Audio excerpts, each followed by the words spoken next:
At dahil wala pa nga kaming sahod, ang sabi ng aming amo na isend na raw sa may account. Hindi ko lang alam kung sa account namin o sa account niya. Joke lang po. Kaya nga ito ay sa sideline muna tayo mga boss. O yung mga green-minded dyan, ibang sideline ang nasa isip nyo ha.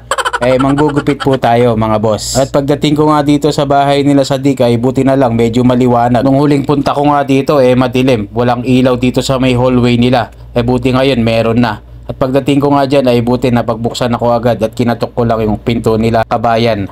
At pagdating ko nga dyan sinimulan ko na agad tumbakbakin tong ulo ni brother, tong si Sadik.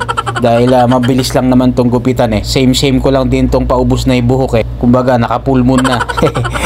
Kalikot nga nang ginugupitan ko na to kung sino-sinong kinakausap palingot-linga. Ito ko na nga kaltusan Joke lang po. Buti nga kalbo lang din ang gupit na to kaya mabilis lang to. Mekos ko lang yung ulo na to At eto nga sige brother gusto pa niyang paahitan yung balbas at bigote niya.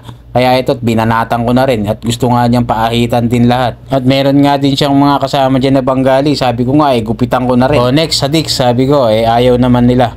Next time na lang daw. Kaya naman eton pagkatapos gupitan to binuhusan ko na agad ng polvo. Napadami pa nga yung paglagay ko Sayang. Pagkatapos yung gupitan ay uuwi na tayo mga boss. Kasi nga gabi na.